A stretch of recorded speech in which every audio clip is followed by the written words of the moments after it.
నా తరపున అలాగే రాష్ట్ర ఎస్సీ కార్పొరేషన్ డైరెక్టర్ గారైన కొల్లాబత్తుల అప్పారావు గారి తరపున అలాగే కాకినాడ సిటీ ఎస్సీసీఎల్ ప్రెసిడెంట్ అయిన అంబటి చిన్నా గారి తరపున ఇక్కడున్న తెలుగుదేశం కార్పొరేటర్ల తరపున తెలుగుదేశం నాయకుల తరపున హృదయపూర్వక ఆహ్వానం తెలియజేస్తామండి. ఈ మీడియా సమావేశం ఏర్పాటు చేయడానికి గల కారణం ఏంటంటే మీరు చూస్తూనే ఉంటారు, ఈ రాష్ట్రంలో ఒక దళితుడిని చంపి డోర్ డెలివరీ చేసిన వైఎస్ఆర్సీపీ ఎమ్మెల్సీ అనంతబాబు రీసెంట్గా ఆ కేసులో సాక్షుల్ని ప్రలోభపెట్టి బెదిరించి మీరు నాకు అనుకూలంగా సాక్ష్యం చెప్పకపోతే మిమ్మల్ని చంపుతామని చెప్పి ఆ కేసు నుంచి చంపిన కేసు నుంచి బయటపడడానికి ఆయన ప్రయత్నం చేస్తే ఆ సాక్షులు వెళ్ళి వేళ పోలీసులను ఆశ్రయించారు. ఎఫ్ఐఆర్ నమోదైంది. నమోదైన కేసు మీద ఆయన అరెస్ట్ చేయడానికి వెళ్తే అనంతబాబు గారు పరారీలో ఉన్నారు. పరారీలో ఉన్న అనంతబాబు గారి కోసం పోలీసు వారు ఎదుగుతున్నారట. అయితే మాకు అందిన విశ్వసనీయ సమాచారం, మా దళిత కాలనీల్లో అలాగే దళిత వాట్సాప్ గ్రూపుల్లో ఒక వార్త హల్చల్ చేస్తుంది. ఈ రోజున అనంతబాబుని మీరు పట్టుకోలేరు, ఎందుకంటే అనంతబాబు మా జగనన్న ఇంట్లోనే ఉన్నాడు అని వైసీపీ కార్యకర్తలు దళితుల్ని రెచ్చగొడుతూ పెట్టిన ఒక మెసేజ్ ఒకటి హల్చల్ చేస్తుంది. దాని ప్రకారం పార్టీ కార్యాలయాన్ని రాష్ట్ర వ్యాప్తంగా ఉన్న దళితులందరూ ముట్టడిస్తాం. ఎందుకు చెప్తున్నాను ఇదంటే, మీరు గతం నుంచి దళితులకి మీ అధికారంలో ఉన్నప్పుడు, జగన్మోహన్ రెడ్డి గారు అధికారంలో ఉన్నప్పుడు దళితులకు మీరు చాలా అన్యాయాలు చేశారు. మేము భరించుకుంటూ వచ్చాం, సహించుకుంటూ వచ్చాం. కానీ ఇప్పుడు ఎవరైతే దళితులను చంపారో వాళ్ళకి మీరు నజరాలను ప్రకటించి వాళ్ళకి మీరు షెల్టర్ ఇచ్చి చట్టాన్ని నుంచి కూడా తప్పించడానికి మీరు అధికారంలో లేనప్పుడు కూడా ప్రయత్నిస్తే ఇది దళితుల ఆత్మగౌరవ సమస్య. కాబట్టి దళితులందరూ కేంద్ర పార్టీ కార్యాలయం వైసీపీ కార్యాలయాన్ని ముట్టడించడానికి ఎక్కువ రోజులు సమయం లేదు.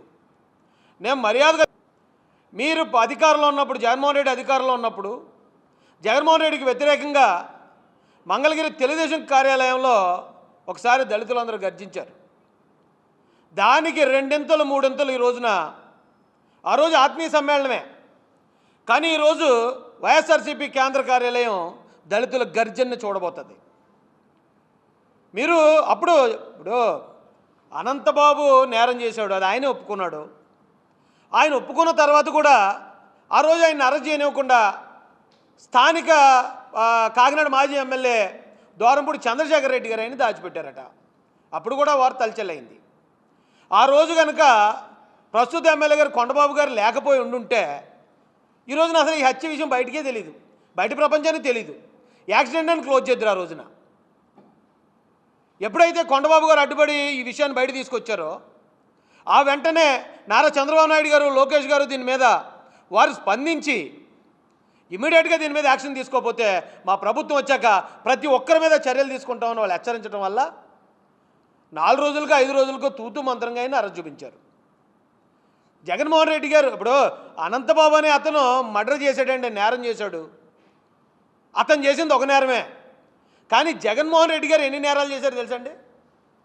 ఫస్ట్ ఈ నేరస్తుడైన అనంతబాబుని దాచిపెట్టడానికి ప్రయత్నం చేయటం ఒక నేరం. ఆ తర్వాత ఆయన్ని అరెస్ట్ చేయకుండా అది యాక్సిడెంట్ అని కప్పిపుచ్చడానికి ప్రయత్నించారు, అది మరొక నేరం. ఆ తర్వాత ఆయన అరెస్ట్ చూపించినట్టు చూపించి ఆయన నేర చరిత్రను దాచేసి ఈయన మీద రౌడీ షీట్ లేదు, పాత కేసులు లేవు, ఈయనకి మీరు బెయిల్ ఇవ్వచ్చు అని ఇది వైసీపీ గవర్నమెంట్ నుంచి కోర్టులో అఫిడవిట్ వేయించారు, అది మరొక నేరం. ఇవన్నీ అయిపోయిన తర్వాత కూడా ఆయన జైలుకి వెళ్ళిన తర్వాత లేదు, ఆయనకి మీరు కనుక బెయిల్ ఇస్తే మా గవర్నమెంట్కి ఏ విధమైన ఆక్షేపణ లేదు, మేము అంగీకరిస్తున్నామని చెప్పి సుప్రీంకోర్టులో ఆ పొన్నవోలు సుధాకర్ రెడ్డి ఎవరో ఉన్నాడు, అతనితో ఒక అఫిడవిట్ వేయించారు, అది మరొక నేరం. అనంతబాబు ఒక నేరం చేస్తే జగన్మోహన్ రెడ్డి గారు ఇన్ని నేరాలు చేయడానికి ఏమంటే మీకు మేము దళితులు చేసిన అన్యాయం ఏంటంటే వైసీపీ జగన్మోహన్ రెడ్డి గారు మీ నాన్నగారి దగ్గర నుంచి మీ దాకా దళితులే కదా మీకు ఓట్ బ్యాంక్గా ఉండి ఆయన్ని ముఖ్యమంత్రి చేసాం. తర్వాత మీరు పోటీ పెట్టిన 67 సీట్లకి వెళ్ళడానికి మేము ప్రయత్నం చేసాం, మా ప్రాణాలు కూడా అటుపెట్టి పనిచేసాం. మొన్న 19లో కూడా మీకోసమే కదా మేము పనిచేసాం. 19లో మీరు గెలిచినప్పుడు మీకోసం పనిచేసిన వాళ్ళు మేము కూడా నాతో సహా. కానీ గెలిచిన తర్వాత ఏం పాపం చేసామండి? మొట్టమొదట డాక్టర్ సుధాకర్ గారు ఎస్సీ మాదిగ డాక్టర్ గారిని రోడ్డు మీద ఇచ్చి కొట్టి చంపించారు. కాబట్టి జార్జ్ ఫ్లాయిడ్ అని ఒక అతన్ని అమెరికాలో ఒక పోలీస్ ఆయన అలా తొక్కి పడితే ఆయన ఊపిరాడికి చచ్చిపోతే ఆ రోజున అమెరికా అధ్యక్షుడు కూడా బంకర్లో దాక్కునే స్థాయి ఉద్యమం జరిగింది. అట్టుడికిపోయింది అమెరికా. అలాంటిది రాష్ట్రంలో అలాంటి జార్జ్ ఫ్లాయిడ్ని ఎంతమందిని తయారు చేశారు జగన్ గారు మీరు? ఒక డాక్టర్ సుధాకర్ గారు, ఓ చీరాల కిరణ్ కుమార్, ఒక అచ్చెన్న, ఒక ఈ సుబ్రహ్మణ్యం, అక్కడేమో పోలీస్ స్టేషన్లో పెట్టి శిరోమండనం చేసి ఎంతమందిని మీరు ఇబ్బంది పెట్టి ఏం పాపం చేశామేమో అడుగుతున్నాను. మిమ్మల్ని గెలిపించడం కోసం మీ కుటుంబం కోసం ఓట్ బ్యాంకుగా ఉండటం అదేనా మేము చేసిన పాపం? మమ్మల్ని ఎవడైతే కొడితే వాళ్ళని దాస్తారా? మమ్మల్ని ఎవరైతే చంపుతారో వాళ్ళకి మీరు సపోర్ట్ ఇస్తారా? నేరం చేసినోడిని అతనే ఒప్పుకున్నాడు. అనంతబాబు ఒప్పుకునే నేరం చేశానని జైలుకి పోయాడు. అతను జైల్లోని బయటికి రిలీజ్ చేసేటప్పుడు మీరు ఊరేగింపుల్లో తీసుకొస్తారా?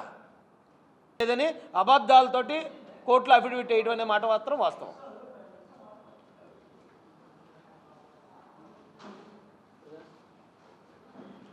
ఇంకేమైనా ఉన్నాయండి? ఇలాంటి నాయకులు, పవన్ కళ్యాణ్ గారు లాంటి నాయకులు ఉన్నారు. వారి అండతో మా మీద అవమానాలు చేస్తున్న ప్రతి ఒక్కరిని కూడా ఖచ్చితంగా ఎలా ఎదుర్కోవాలో అలా ఎదుర్కోవటానికి రంగం అంతా సిద్ధమైన చట్టపరమైన చర్యలు తీసుకుంటాం. ఆ రోజు మాట ఇచ్చారు ఆయన. మేము మర్చిపోయినా, మేము అడక్కపోయినా ఆయన సుబ్రహ్మణ్యం కేసులో మళ్ళీ సిట్టు వేశారండి. ఆ సిట్టు అధికారుల దర్యాప్తులో ఎవరెవరున్నారో ఒకళ్ళొకళ్ళు బయటకు వస్తున్నారు. బయటకు వస్తున్న ఈ క్రమంలో సిట్టు దర్యాప్తుని పక్కదో పట్టించడానికి, సిట్టు దర్యాప్తు పర్ఫెక్ట్గా వెళ్తే అసలైన నిందితులు ఇంకా బయటపడతారనే భయంతో దాని మీద చంద్రబాబు నాయుడు గారు అధికారంలోకి రాగానే, ఆయన అధికారంలో లేకముందే రాజమండ్రి మహానాడులో ఓ మాట ఇచ్చారు సార్ మాకు. మేము అడిగాం, మా మీద ఇన్ని దాడులు జరుగుతున్నాయి సార్, రేపు గవర్నమెంట్ మారిన తర్వాత విషయంలోనో మీ మాట నమ్మి ప్రభుత్వానికి యాంటీగా వెళ్ళి అబద్ధాలు ప్రచారం చేసే వాళ్ళు జైలుకి పోతారు.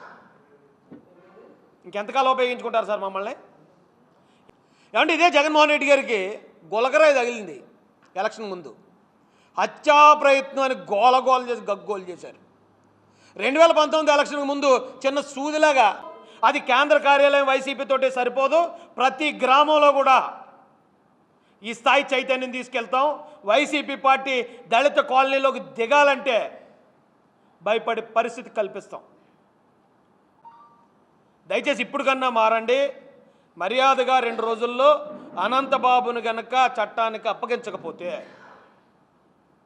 200% చెప్తున్నానంటే, ఆ రోజు దళితుల ఆత్మీయ సమ్మేళనం మంగళగిరి టీడీపీ ఆఫీసులో 30-40 వేల మంది వచ్చారు.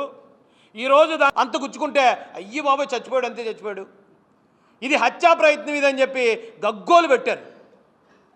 ఎవరినో భోషిడీకి అంటే కాదు నన్నే అన్నాడు, భోషిడీకి అంటే పలానా తిట్టు, మా అమ్మని తిట్టారని చెప్పి గగ్గోలు పెట్టి తెలుగుదేశం పార్టీ కార్యాలయం మీద, పట్టాభి గారి ఇంటి మీద దాడి చేయించిన ఇదే జగన్మోహన్ రెడ్డి గారు. అంటే మిమ్మల్ని ఒక మాట అంటేనే అదేదో రాష్ట్ర సమస్యలాగా, మీకు చిన్న గాయం తగిలితే కాదండి, చాలా కేసుల్లో సస్పెండ్ అయ్యారండి. అలాగే ఇంకా ఎవరైనా దీనిలో ఉంటే కనుక ఏ స్థాయి అధికారి అయినా సరే చట్టపరంగా వారి మీద చర్యలు తీసుకోవడానికి వెనకడే ప్రభుత్వం కాదు సార్ ఇది.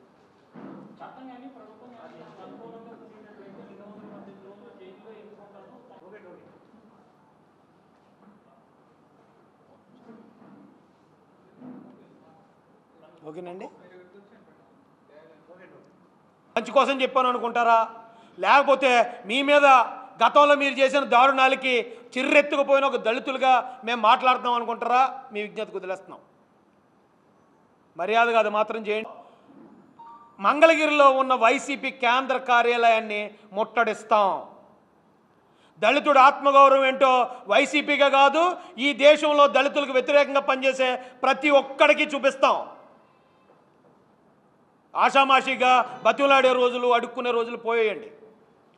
ఈ విషయంలో మాత్రం రాష్ట్రంలో ఉన్న కుల మతాలకు అతీతంగా ప్రజలందరూ ఈ రాష్ట్రంలోని దళిత సమాజానికి మద్దతుగా నిలబడాలని మీకు హృదయపూర్వకంగా కోరుతున్నాను. అలాగే తెలంగాణలో ఉన్న తెలుగు మొత్తం రాష్ట్రం అంతా అట్టుడికేలా చేస్తారు అంటే, మా పిల్లల్ని చంపేశారండి, చంపేసి ఆ శవాలను తీసుకెళ్ళి ఇళ్ల ముందు విసిరేస్తే మీరు ఆ నేరస్తులకి మీరు ఎలా కొమ్ము కాస్తున్నారు? మీరు ఆ నేరస్తులను ఎలా అయినా నేను మర్డర్ చేశానని ఒప్పుకున్నాడు. ఆయన నేను మర్డర్ చేయలేదు, నా మీద ఆరోపించాడని చెప్పలే. ఆయన నేను మర్డర్ చేశాడని ఒప్పుకున్నారు. ఆయన ఒప్పుకోకుండా ఉంటే ఖచ్చితంగా జగన్మోహన్ రెడ్డి గారు ఆయన 10 రోజుల్లో తీసుకొద్దారు వెనక్కి. ఆయన ఒప్పుకోవాల్సిన పరిస్థితి స్థానిక ఎమ్మెల్యే కొండబాబు గారు క్రియేట్ చేశారండి. ఎందుకంటే రెడ్ హ్యాండెడ్గా పట్టుకున్నాడు ఆయన. రెడ్ హ్యాండెడ్గా పట్టుకున్నా ఇంకా తప్పించుకోలేక అది ఒప్పుకోవాల్సి వచ్చింది. ఒప్పుకోవడం మరి అందుకు ఒప్పుకున్నాడా, లేకపోతే అసలైన నేరస్తులను తప్పించుకోవడానికి ఈయనొక్కడే బలవుదామని ఒప్పుకున్నాడని మనకు